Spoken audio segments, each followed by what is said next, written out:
Hey everyone, I'm Heinrich, and today I'll explore Kant's deontological ethics through his categorical imperative, applied to the real world issue of torture. This draws from our course readings on duty based morality. So let's get started. Imagine ethics as rules that don't bend no matter what. A little overview of what we're going to be talking about in this slide or slideshow.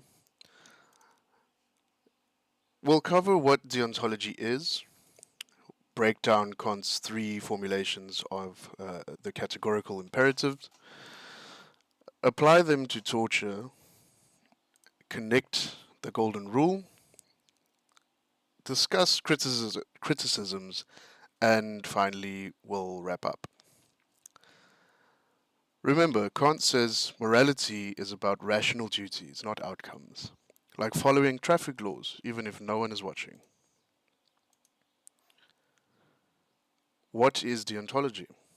Deontology, from the Greek for duty, is all about doing what is right because it's your obligation, not because it leads to good results.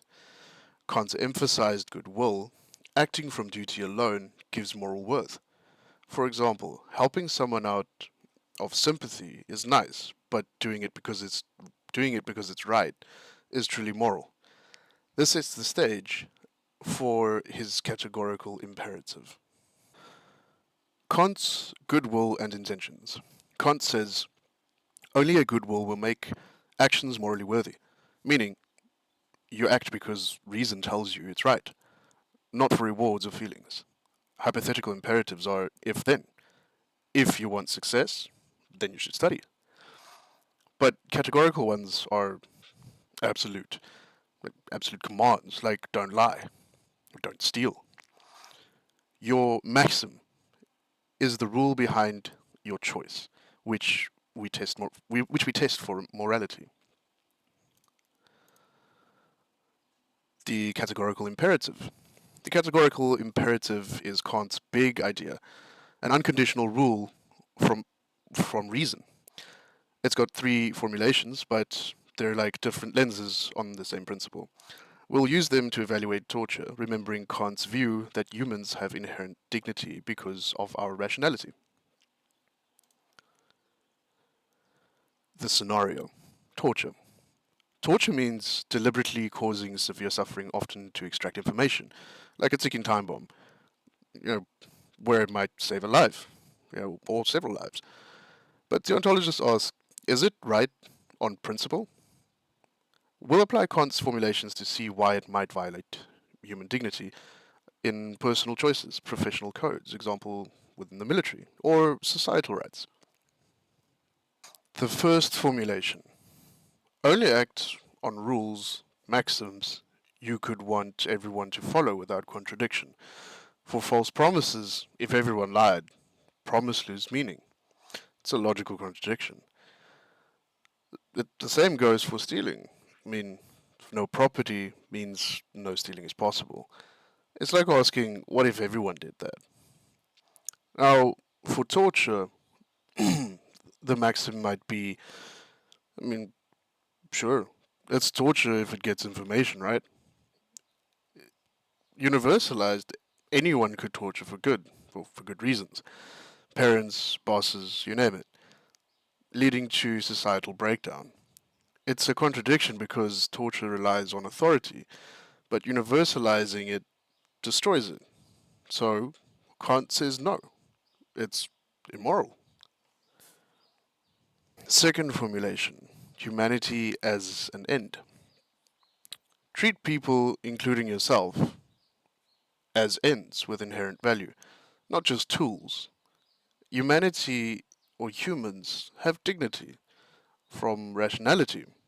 It can't be replaced like objects. It can't be replaced like objects. You can use someone as a means, for example, hiring them to do a service or something like that.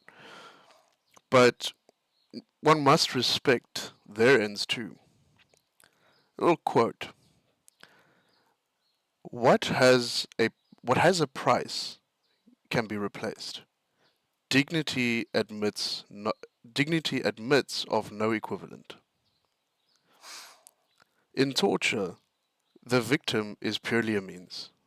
Their pain is just a tool, ignoring their dignity. Kant says this dehumanizes, coercing without respect. Even if it saves lives, it treats a rational being as a mere object. This applies to oneself as well. Don't debase your own humanity. The third formulation, kingdom of ends. Imagine a kingdom of ends, a perfect, rational community where everyone makes universal laws respecting all as ends. You're both lawmaker and subject, preserving autonomy. It's like a fair society where no one exploits anyone. Could torture be a law in this kingdom? No, torture can't be a law in this kingdom because it coerces stripping autonomy under pain. Victims aren't co legislators, they're objects. Socially, it erodes trust, like in real scandals. Kant says this is immoral, as it doesn't fit a harmonious ends based society. A comparison to the Golden Rule. Many note that Kant's ideas echo the Golden Rule. Treat others as you want to be treated, seeing them as ends like yourself. Readings shows this uh, in basically every religion. Let's look at Hinduism, for example. Hinduism states that, well, states the following: uh, do not do to others what would cause pain to you. In Islam, for example, in Islam we have a similar thing where in Islam they would state, wish for others what you wish for yourself. Could this be a universal moral truth across cultures?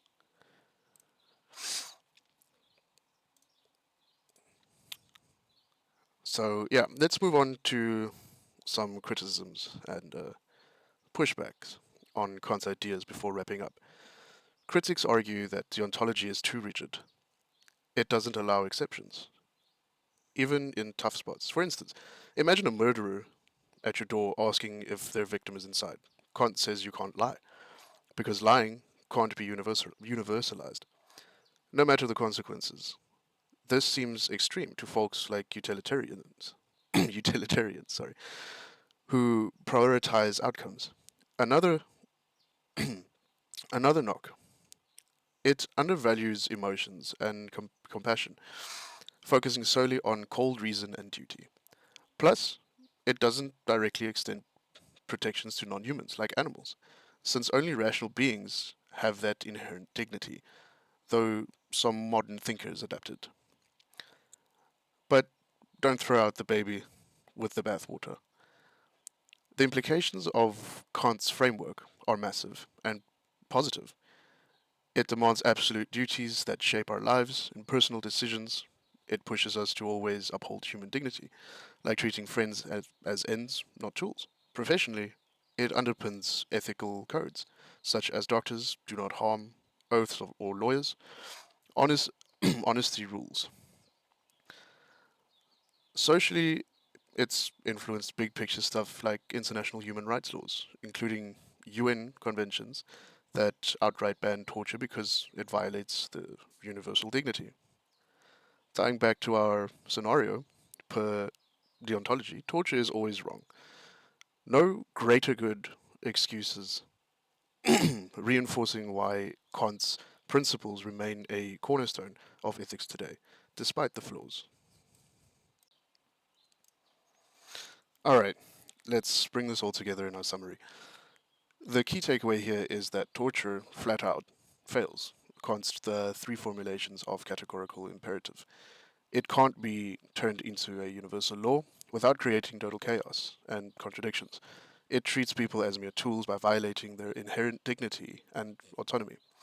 And it has no place in an ideal kingdom of ends where everyone is respected well, where everyone is a respected lawmaker in a rational society.